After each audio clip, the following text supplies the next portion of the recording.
중국 정부가 갑자기 회의실 문을 잠갔습니다. 중국 역사상 전례 없는 예지 능력을 지닌 14살 소년 리우 밍천. 그가 정확히 예언했던 광동 대홍수와 티베트 지진이 실제로 발생하면서 중국 국무원은 극비리의 예언 대응 태스크포스를 꾸렸고 회의실 문은 굳게 잠겼습니다. 그런데 충격적인 건 이 소년이 말한 재앙의 진짜 이유가 바로 한국과 관련돼 있다는 사실입니다. 단순한 자연현상이 아니라 한국에 대한 오만이 자연을 자극했다는 그의 발언은 중국 내 정치권을 공황 상태로 몰아넣었고 미국 국무부 소속이었던 저 역시 이 사건에 휘말리게 되었습니다. 좋아요와 구독, 그리고 여러분의 생각을 댓글로 남겨주세요. 안녕하세요. 저는 줄리아 앨리스, 미국 국무부 재난분석관이자 이 불가능했던 예언의 진실을 파헤친 유일한 외국인 증인입니다. UN 회의장에 찬바람이 등골을 훑고 지나갔어요. 저는 떨리는 손으로 마이크를 잡고 경고했습니다. 중국 남부 지역에서 6월 내로 대규모 수해가 발생할 확률이 87%입니다. 20년간 재난 분석관으로 일하면서 이렇게 확신에 찬 예측을 한 적은 처음이었죠. 하지만 중국 대표단의 반응은 차갑기만 했어요. 장 부장관은 동료에게 뭔가 속삭였고 곧 회의장 전체에 비웃음 소리가 퍼졌습니다. 미국이 또 중국을 겁주려 한다는 표정들이었죠. 그 순간 제 얼굴이 화끈거렸어요. 하지만 저는 틀리지 않았다는 확신이 있었습니다. 그날 밤 맨해튼 호텔로 돌아와 샤워를 하고 있는데 갑자기 똑똑하는 노크 소리가 들렸어요. 문을 열어보니 복도엔 아무도 없었고 바닥에 낡은 갈색 봉투만 덩그러니 놓여 있었습니다. 봉투 겉면에는 중국어로 뭔가 적혀 있었죠. 봉투를 뜯어보니 리우 밍천 예언 기록집이라는 제목의 문서가 나왔어요. 13살 중국 소년의 예언이라니 처음엔 누군가의 장난인 줄 알았습니다. 하지만 첫 페이지를 넘기는 순간 온몸에 소름이 돋았어요. 2023년 광동성 홍수, 정확한 날짜와 피해 규모까지 적혀 있었거든요. 2024년 티베트 지진도 마찬가지였죠. 이 아이가 정말 미래를 본다는 건가요? 아니면 누군가 조작한 문서인가요? 그런데 예언 중간에 이상한 부분이 나왔어요. 중국이 한국에 대한 업보를 갚지 않으면 하늘의 분노가 더 커질 것이다. 한국, 왜 갑자기 한국이 나오는 거죠? 업보라니. 중국이 한국에게 무슨 잘못을 했다는 건가요? 다음 페이지엔 더 충격적인 내용이 있었어요. 5월 양쯔강 유역 대홍수, 7월 쓰촨성 대지진, 9월 민난성 산사태. 모든 재앙의 근원은 하나다. 중국이 한국을 무시한 오만함이다. 저는 식은땀을 흘리며 문서를 다시 읽어봤어요. 이게 정말 13살 아이가 쓴 글인가요? 문장 하나하나가 너무 정확하고 구체적이었습니다. 다음날 아침 국무부 긴급회의에서 이 내용을 보고했더니 동료들 반응이 시큰둥했어요. 톰 과장은 줄리아, 설마 중국 애 하나 때문에 우리가 움직인다고 하며 웃었고 메리 차관보는 한국이 뭐 그렇게 중요한 나라라고 그냥 우리 동맹국 중 하나 아냐? 하며 고개를 저었죠. 하지만 저는 뭔가 다른 걸 느꼈어요. 20년간 각종 재난을 분석해온 직감으로 알 수 있었습니다. 이 예언에는 우리가 모르는 중요한 진실이 숨어 있다고 말이에요. 그날 밤 워싱턴 포토맥 강변을 걸으며 곰곰 생각해봤어요. 한국이라는 나라, 정말 우리가 생각하는 그 작은 반도 국가일 뿐일까요? 왜 중국 소년의 예언에서 한국이 이렇게 중요하게 등장하는 걸까요? 예언서 마지막에 적힌 문장이 계속 머릿속을 맴돌았어요. 한국은 심판자가 아니라 마지막 중재자다. 그들의 침묵이 곧 경고다. 예언서를 받은 지 3일째, 저는 CIA 분석관 데이빗 로스에게 비밀리에 연락했어요. 그와는 10년 전 아프가니스탄 재건 프로젝트에서 함께 일했거든요. 중국에 관한 여론 조작 자료를 요청했죠. 일주일 후 받은 봉투는 정말 충격적이었어요. 무려 300페이지 분량의 중국의 체계적 가난 선동 10년사 보고서였거든요. 사드 배치 때 경제보복부터 김치와 한복 문화 도용 논란, 동북공정을 통한 역사 왜곡까지 모든 게 계획적이었던 거예요. 보고서 중간에 나온 한 문장이 특히 충격적이었죠. 중국 정부가 한국을 단순한 경쟁국이 아닌 이협적 존재로 인식하고 있다는 내용이었어요. 인구 5천만의 작은 나라가 14억 중국에게 위협이 된다니 정말 이상했죠. 서울대 이수진 교수와 화상통화를 했을 때도 비슷한 얘기를 들었어요. 중국의 역사 왜곡이 단순한 학술 문제가 아니라는 거였죠. 그들은 한국의 문화적 영향력을 진짜 두려워했던 거예요. K-팝, K-드라마, K-푸드가 아시아 젊은이들 마음을 사로잡자 중국은 이걸 자신들 패권에 대한 도전으로 봤던 거죠. 문화가 정치보다 강할 수 있다는 걸 중국이 먼저 깨달았던 거예요. 그때 제 컴퓨터에 긴급 뉴스가 떴어요. 중국 광동성 홍수 현장에서 한국제 자율구조 드론이 활약했다는 내용이었죠. 작은 한국 IT 기업이 개발한 드론이 무려 127명을 구조했다는 거예요. 더 놀라운 건 중국 언론 반응이었어요. 이렇게 큰 구조 작업이 있었는데도 한국 기술 언급은 단 한 줄도 없었거든요. 오히려 중국 기술의 승리라고 보도했죠. 이게 정상적인 반응인가요? 티베트 승려 텐진 라마와 통화했을 때는 더욱 충격받았어요. 리우 밍천이 한국을 신의 대리자라고 부른다는 거였거든요. 한국 사람들이 소리 없이 일하고 말없이 견디는 민족이라면서 중국은 그 침묵을 약함으로 오해했다는 거였죠. 라마 말이 계속 기억에 남았어요. 밍천이 보는 미래에서 한국의 진짜 힘은 무력이 아니라 마음이라는 거였거든요. 그들이 베푸는 선에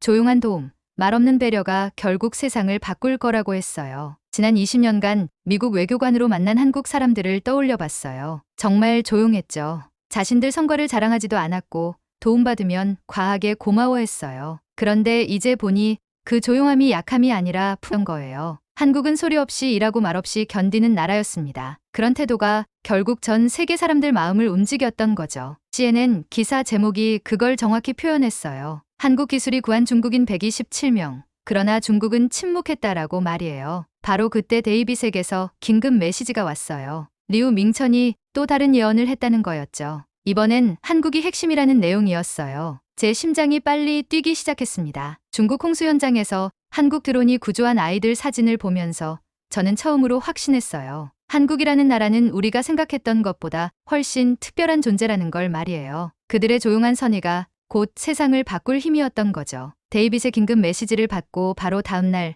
저는 베이징행 비행기에 몸을 맡겼어요. 공식적으론 중국 수자원청과의 협력회에 참석이었지만 실제론 리우 밍천을 만나러 가는 거였죠. 베이징 외곽영재센터는 삼엄한 경비로 유명했어요. 하지만 데이빗이 준비해준 가짜 신분증과 중국어 통역사 덕분에 무사히 들어갈 수 있었죠. 심장이 터질 것처럼 뛰었지만 이 기회를 놓칠 순 없었어요. 13살 소년 리우 밍천을 처음 본 순간은 정말 충격적이었어요. 아이라기엔 너무 깊은 눈빛을 가지고 있었거든요. 마치 몇십 년을 살아온 노인 같은 느낌이었죠. 그 아이가 저를 보더니 한국어로 말하는 거예요. 밍천이 건넨 종이에는 더욱 구체적인 예언이 적혀 있었어요. 5월 양쯔강 대홍수로 3,000명 사망, 7월 스촌성 대지진으로 10,000명 피해, 9월 민난성 산사태로 도시 하나가 통째로 사라진다는 내용이었죠. 너무 구체적이어서 오히려 믿기 어려웠어요. 그런데 그 다음 문장이 정말 소름 끼쳤어요. 이 모든 재앙이 중국이 한국을 정면으로 무시한 결과라는 거였거든요. 한국의 선의를 짓밟고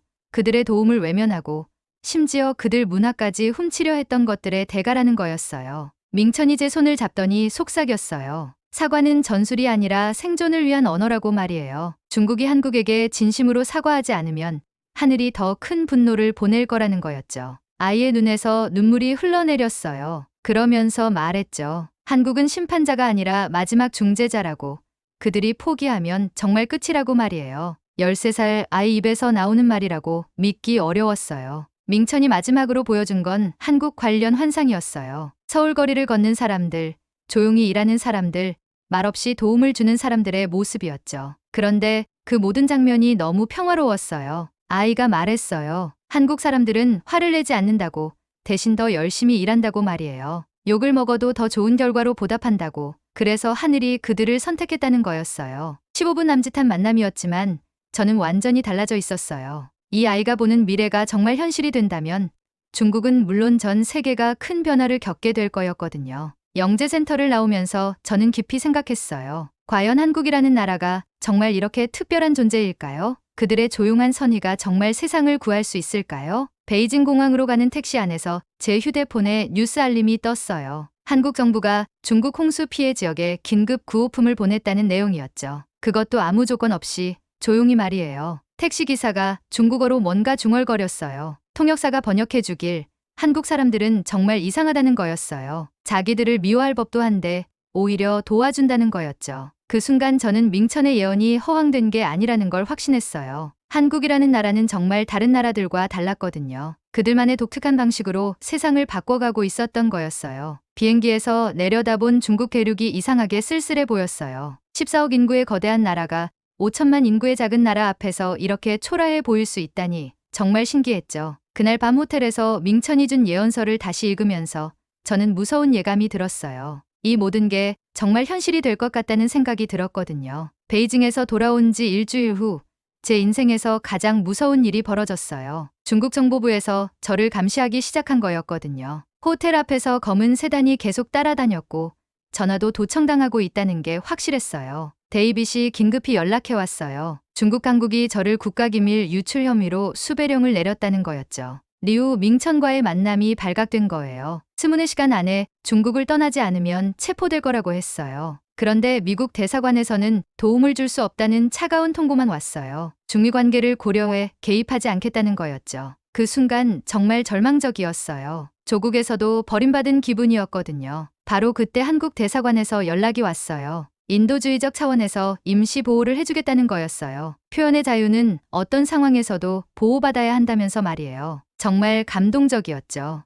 인천공항에 도착했을 때 그 느낌을 평생 잊을 수 없어요. 국정원 요원들이 조용히 저를 보호해줬거든요. 아무런 조건도 달지 않고 그저 안전을 위해서라고만 했어요. 이런 나라가 또 있을까 싶었죠. 서울에 머물면서 처음 간 곳이 조선왕조실록 보관소였어요. 과거 명나라와의 외교 문서들을 보고 싶었거든요. 거기서 정말 놀라운 사실을 발견했어요. 고구려와 발해 관련 기록들이 명확히 남아 있었던 거예요. 중국이 그렇게 부인하던 우리 역사가 그들 자신의 기록에 또렷이 남아 있었던 거죠. 고구려가 얼마나 강력했는지, 발해가 얼마나 찬란했는지 모든 게 기록되어 있었어요. 중국이 왜 이렇게 역사를 왜곡하려 했는지 이해가 됐죠. 서울 밤거리를 걸으면서 정말 신기했어요. 이렇게 조용하고 평화로운 도시가 중국을 그렇게 두렵게 만들 수 있다니 말이에요. 사람들은 정말 바쁘게 살고 있었지만 그 누구도 남에게 피해를 주지 않으려 했어요. 한강을 바라보면서 산책하다가 우연히 들른 병원에서 깜짝 놀랐어요. 광동 홍수 때 구조됐던 중국 아이가 지금도 그곳에서 치료받고 있었거든요. 한국 정부가 조용히 무상으로 치료해주고 있었던 거예요. 병원 직원에게 물어보니 더 놀라운 얘기를 들었어요. 그 아이 말고도 중국에서 온 환자들이 여러 명 있다는 거였어요.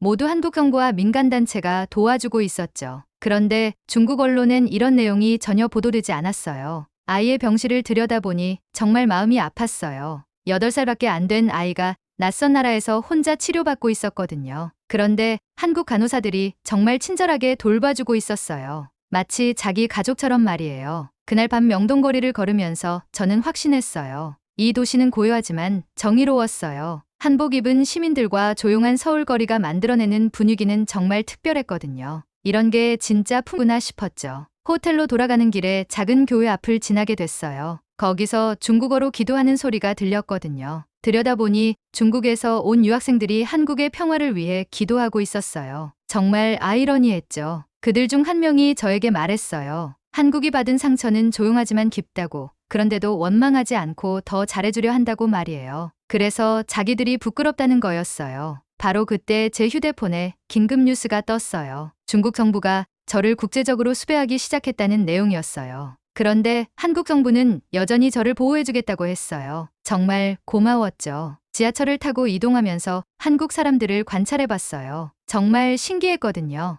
이렇게 많은 사람이 한 공간에 있는데도 모두 질서정연했어요. 큰 소리로 떠들거나 남에게 피해주는 사람이 없었죠. 한국에 온 지 사흘째 저는 깨달았어요. 리우 밍천의 예언이 허황된 게 아니었다는 걸 말이에요. 이 나라는 정말 다른 나라들과 달랐거든요. 조용하지만 강했고 겸손하지만 품격이 있었어요. 서울 시민 한 분이 저에게 말했어요. 한국이 받은 상처는 조용하지만 깊다고. 그런데도 원망보다는 더 나은 미래를 위해 노력한다고 말이에요. 그 순간 저는 왜 하늘이 한국을 선택했는지 알 것 같았어요. 서울에 온 지 일주일째 상황이 급변했어요. 중국 외교부가 공식 성명을 발표한 거였거든요. 저를 국가기밀을 훔친 간첩으로 지정하면서 한국 정부에 즉시 송환하라고 요구했어요. 정말 무서웠죠. 중국의 압박은 정말 거셌어요. 한중 경제협력 중단을 암시하고 한류 콘텐츠 수입 제한까지 거론했거든요. 14억 인구의 거대 시장을 무기로 한국을 위협한 거였어요. 제 때문에 한국이 피해를 보는 게 너무 미안했죠.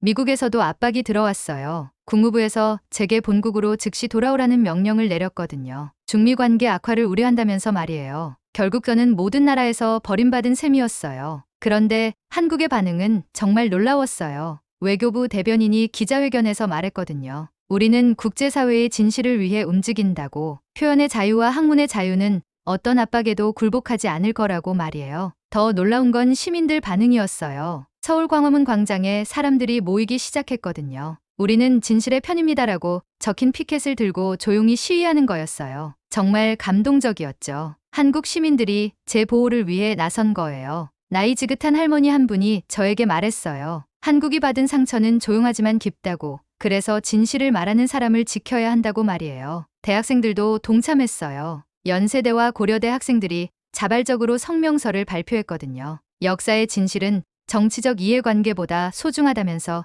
제 안전을 보장해달라고 정부에 요청했어요. 중국 대사관 앞에서는 더 큰 시위가 벌어졌어요. 한국 시민들이 조용히 모여서 촛불을 켰거든요. 진실을 위한 촛불이라고 했어요. 그 모습을 보면서 정말 울컥했죠. 언론도 달랐어요. 한국 방송사들이 제 이야기를 계속 보도해줬거든요. 리우 밍천의 예언과 중국의 역사 왜곡 문제를 깊이 있게 다뤄줬어요. 진실 보도를 위해서라면 중국의 압박도 두렵지 않다는 거였어요. 특히 한 방송국 앵커가 말한 게 기억에 남아요. 우리는 작은 나라지만 옳은 일을 할 때는 크다고. 진실 앞에서는 절대 굽히지 않는 게 한국인의 자존심이라고 했거든요. 시민들의 응원 메시지도 계속 받았어요. 한국을 믿어주셔서 고맙다는 내용들이었어요. 오히려 제가 더 고마웠죠. 이런 나라가 세상에 또 있을까 싶었거든요. 중국의 압박은 날이 갈수록 더 거세졌어요. 한국 기업들의 중국 진출을 제한하겠다고 위협했고 관광객 방문도 줄이겠다고 했어요. 정말 노골적인 경제 보복이었죠. 그런데도 한국 정부는 흔들리지 않았어요.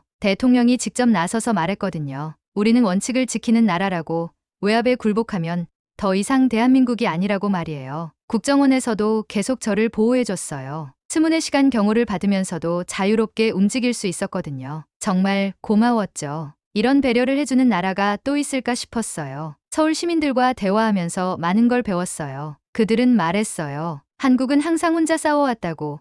그래서 옳은 일을 하는 사람을 절대 외롭게 두지 않는다고 말이에요. 한 시민이 특히 인상적인 말을 했어요. 우리는 강하지 않지만 굳세다고, 크지 않지만 높다고 했거든요. 그 말이 정말 마음에 와 닿았어요. 바로 그때 충격적인 뉴스가 전해졌어요. 리우 밍천의 첫 번째 예언이 현실이 됐다는 거였어요. 양쯔강 유역에서 정말 대홍수가 시작된 거였거든요. 이제 모든 게 진짜가 되고 있었어요. 한국에서의 나날들이 제게는 정말 소중한 시간이었어요. 진짜 품격이 뭔지, 진짜 용기가 뭔지 배울 수 있었거든요. 이 나라가 왜 특별한지 이제 정말 알 것 같았어요. 5월 첫째 주 월요일 아침, 제 휴대폰에 긴급 뉴스 알림이 쏟아져 들어왔어요. 양쯔강 유역에서 정말 대홍수가 시작됐다는 거였어요. 리우 밍천의 예언이 현실이 되는 순간이었죠. 온몸에 소름이 돋았어요. 중국 언론 보도를 보니 상황이 정말 심각했어요. 후베이성과 후난성 일대가 물에 잠겼고 수천 명이 대피했다는 거였어요. 그런데 더 충격적인 건 사망자 수가 계속 늘어나고 있다는 거였죠. 저는 즉시 미국 국가기상청 위성 자료를 확인했어요.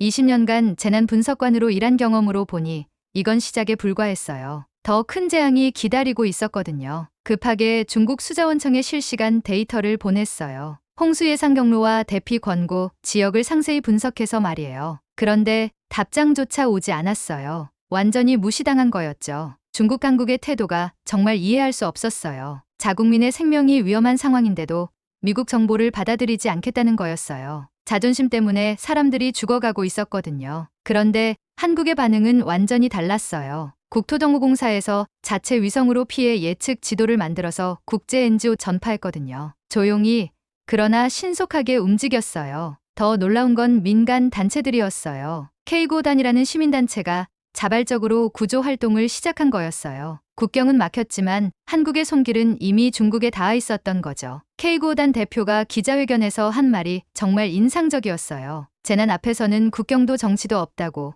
우리는 그냥 사람을 구하러 간다고 했거든요. 정말 멋있었죠. 중국 당국은 한국의 도움도 거부했어요. 공식적으로는 자체 해결 능력이 충분하다고 했지만 실제로는 한국의 선의조차 인정하기 싫어했던 거예요. 정말 답답했죠. 그런데도 K단은 포기하지 않았어요. 민간 보트를 이용해서 국경을 넘나들며 구조 작업을 계속했거든요. 중국 공안이 막으려 해도 계속 사람들을 구해냈어요. CNN 소식을 대대적으로 보도했어요. 국가는 침묵했지만 한국은 행동했다라는 제목으로 말이에요. 전 세계가 한국의 휴머니즘에 감동하고 있었어요. K구조 드론이 다시 한번 활약했어요. 지난번 광동성 홍수 때보다 더 많은 사람들을 구조해냈거든요. 한국 기술이 중국 사람들의 목숨을 구하고 있었던 거예요. 구조된 중국 시민들 인터뷰가 특히 인상적이었어요. 한국 사람들이 자기 목숨을 걸고 도와주었다고, 정말 고맙다고 눈물을 흘리면서 말하는 거였어요. 한 중국 할머니가 한 말이 정말 가슴에 와 닿았어요. 한국 젊은이가 자기를 구해주면서 괜찮으시냐고 한국어로 물어봤다는 거였어요. 적국이 아니라 가족처럼 대해줬다고 했어요. 그런데 중국 언론은 여전히 한국의 도움을 제대로 보도하지 않았어요.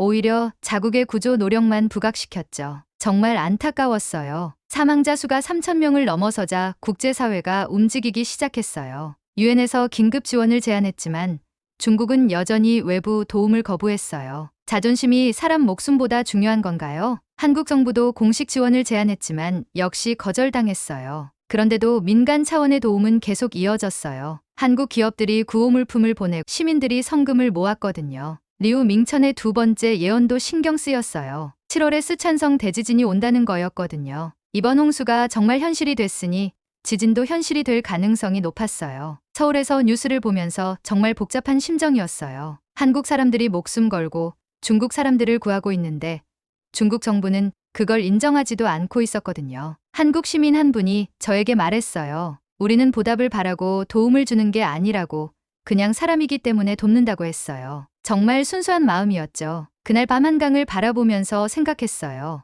이 나라 사람들의 마음이 정말 넓다는 걸 말이에요. 자기들을 미워하는 나라 사람들까지도 구하려 하다니, 이런 게 진짜 위대함 아닐까요? 리우 밍천의 예언이 하나씩 현실이 되면서 저는 더욱 확신하게 됐어요. 한국이라는 나라가 정말 특별한 존재라는 걸 말이에요. 하늘이 이 나라를 통해 세상에 메시지를 보내고 있는 것 같았어요. 양쯔강 대홍수가 한 달째 계속되면서 국제사회의 시선이 완전히 바뀌기 시작했어요. 유엔에서 특별 외교안보회의가 소집됐고 저는 증인으로 참석하게 됐거든요. 드디어 진실을 말할 기회가 온 거였어요. 회의장에 들어서는 순간 온 세계의 시선이 저에게 쏠렸어요. 중국 대표단은 차가운 눈빛으로 저를 쳐다봤지만 저는 더 이상 두렵지 않았어요. 한국에서 받은 용기가 있었거든요. 마이크 앞에 서서 리우 밍천의 예언을 공개했어요. 5월 홍수가 정확히 맞아떨어졌다는 것부터 시작해서 중국의 체계적인 역사 왜곡과 반환 정책까지 모든 걸 설명했죠. 회의장이 정말 조용해졌어요. 가장 충격적인 건 예언 속 메시지였어요. 중국이 한국에 대한 태도를 바꾸지 않으면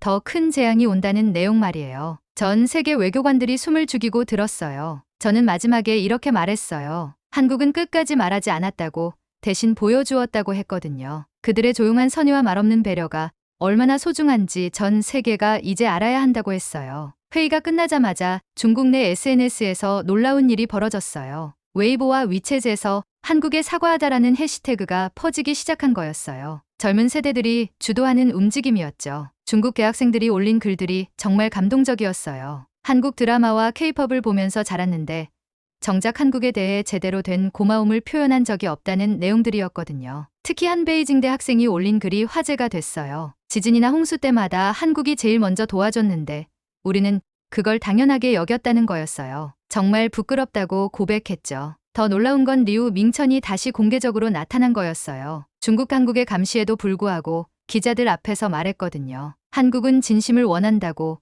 형식적인 사과가 아니라 마음에서 우러나는 사과를 원한다고 말이에요. 밍천의 말이 전 세계에 보도되면서 큰 파장을 일으켰어요. 13살 아이가 하는 말이라고 믿기 어려울 정도로 깊이가 있었거든요. 한국은 무릎 꿇기를 요구하지 않았다고, 고개를 들어달라고 했을 뿐이라고 했어요. 중국 정부 내부에서도 균열이 생기기 시작했어요. 국무원 차관 첸 위린이 공개적으로 발언한 거예요. 우리가 잘못을 인정해야 할 때가 왔다고, 더 이상 자존심만으로는 안 된다고 말했어요. 첸 차관의 발언이 중국 내에서 큰 논란을 일으켰어요. 보수 세력들은 굴욕 외교라고 비판했지만 젊은 세대와 지식인들은 용기 있는 발언이라고 지지했어요. 한국 반응도 흥미로웠어요. 한국 정부는 여전히 조용했지만 시민들은 다양한 반응을 보였어요. 어떤 이들은 진심 어린 사과를 원한다고 했고 어떤 이들은 그냥 서로 잘 지내자고 했어요. 한국 언론들도 신중한 반응을 보였어요. 중국의 변화 움직임을 긍정적으로 보지만 진정성이 중요하다고 강조했거든요. 형식적인 제스처가 아니라 실질적인 변화가 있어야 한다고 했어요.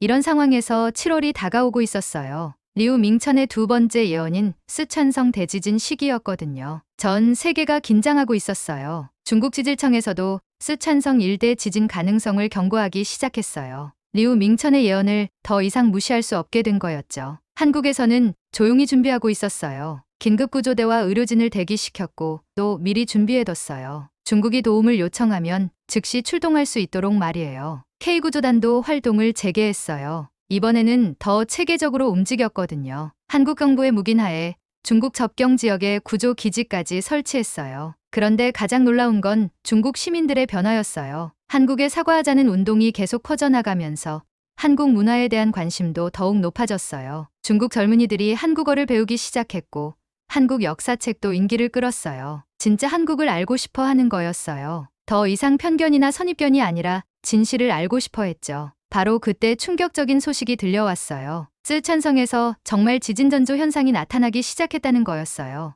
리우 밍천의 예언이 또다시 현실이 될 조짐이었죠. 전 세계가 주목하는 가운데 한국만이 조용히 준비하고 있었어요. 말로는 표현하지 않았지만 행동으로 모든 걸 보여줄 준비가 되어 있었던 거예요. 7월 중순 리우 밍천의 두 번째 예언이 현실이 됐어요. 쓰촨성에서 규모 7.8의 강진이 발생한 거였어요. 그런데 이번엔 상황이 완전히 달랐죠. 중국 정부가 처음으로 국제사회의 도움을 요청한 거였거든요. 한국은 지진 발생 2시간 만에 긴급구조대를 파견했어요. 이미 준비되어 있던 의료진과 구조 장비들이 일사불란하게 움직였죠. 그 신속함에 전 세계가 놀랐어요. 더 놀라운 건 일본과 몽골도 함께 움직인 거였어요. 한국의 주도로 동북아 3구 긴급협력 작전이 시작된 거였죠. 역사상 처음 있는 일이었어요. 정치적 갈등을 넘어선 인도주의 협력이었거든요. K구조단의 활약은 정말 대단했어요. 72시간 골든타임 동안 무려 847명을 구조해냈거든요. 한국 드론 기술과 일본의 정밀 장비,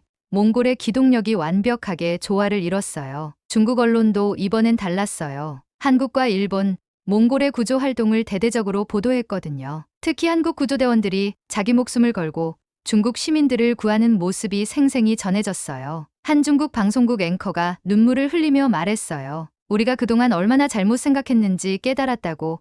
한국은 정말 우리의 형제 나라였다고 했거든요. 그 모습을 보면서 저도 울컥했어요. 9월에는 더 큰 변화가 일어났어요. 민난성에서 산사태가 발생했을 때 중국이 먼저 한국에 도움을 요청한 거였어요. 자존심을 버리고 솔직하게 도움을 청한 거였죠. 이때는 정말 감동적이었어요. 한국, 일본, 몽골이 완벽한 팀워크를 보여줬거든요. 서로의 장점을 살려서 최대한 많은 사람을 구했어요. 동북아의 새로운 협력 모델이 탄생한 거였어요. 그리고 드디어 그날이 왔어요. 중국 외교부가 역사상 처음으로 공식 사과 성명을 발표한 거였어요. 한국의 역사와 문화를 존중하지 못했던 점과 경제 보복에 대해 진심으로 사과한다는 내용이었죠. 성명서 내용이 정말 구체적이었어요. 동북공정을 통한 역사 왜곡, 김치와 한복 등 문화도용 논란, 사드 배치 때 경제 보복까지 모든 걸 인정하고 사과했어요. 형식적인 게 아니라 진심이 담긴 사과였죠. 한국 정부의 반응도 품격 있었어요. 사과를 진심으로 받아들이면서도 앞으로 서로 존중하는 관계를 만들어가자고 했어요. 복수나 보복이 아니라 화해와 협력을 선택한 거였죠. 가장 감동적인 건 시민들 반응이었어요. 서울 광화문 광장에서 중국 유학생들이 한국 시민들에게 직접 사과하는 장면이 전 세계로 생중계됐거든요. 모두 눈물을 흘리면서 포옹했어요. 저는 그동안의 경험을 바탕으로 서울 남산의 작은 외교 기록관을 개관했어요. 진실을 기록하고 보존하는 곳이었죠. 많은 사람들이 찾아와서 그동안의 이야기를 들어갔어요. 기록관 개관식에서 리우 밍천도 참석했어요. 이제 17살이 된 그 아이가 말했거든요. 한국 사람들이 보여준 게 진짜 사랑이라고, 미움으로 미움을 갚지 않고 사랑으로 미움을 이긴 거라고 했어요. 가장 아름다운 순간은 마지막 장면이었어요. 서울 한강공원에서 중국과 한국 아이들이 함께 놀고 있는 모습이 전 세계로 송출된 거였거든요. 국경도 언어도 상관없이 그냥 친구가 된 거였어요. 그 영상을 본 세계 언론들이 한 목소리로 말했어요. 한국과의 침묵이 또 하나의 재앙을 막았다고. 한국의 품격이 동북아의 평화를 가져왔다고 했어요. CNN은 특집 다큐멘터리까지 만들었어요. 제목이 정말 인상적이었거든요. 그들은 잘난 척하지 않았다, 대신 잘했다라고 했어요. 한국이라는 나라의 본질을 정확히 표현한 제목이었죠. BBC도 비슷한 내용으로 보도했어요. 한국이 보여준 조용한 리더십이 어떻게 지역 전체를 바꿨는지 자세히 분석했거든요. 큰 소리 치지 않아도 세상을 바꿀 수 있다는 교훈이었어요. 저는 이제 확신해요. 한국이라는 나라가 정말 특별한 존재라는 걸 말이에요. 그들은 힘으로 세상을 바꾸지 않았어요. 마음으로 세상을 바꿨거든요. 리우 밍천의 예언이 모두 현실이 되면서 동북아에는 정말 새로운 봄이 찾아왔어요. 갈등과 대립 대신 협력과 화해가 자리 잡았거든요. 그 중심에 한국이 있었어요. 여러분, 오늘 들려드린 이야기는 어떠셨나요? 비록 가상의 이야기지만 우리나라의 진짜 모습을 보여주는 이야기였다고 생각해요. 한국은 정말 큰 소리 치지 않고도 세상을 움직이는 나라거든요. 조용하지만 강하고 겸손하지만 품격 있는 나라죠. 좋아요 버튼 꾹 눌러주시고 알림 설정도 잊지 마세요. 다음 주에는 더욱 흥미진진한 이야기로 찾아뵐게요. 오늘도 시청해주셔서 정말 고맙습니다.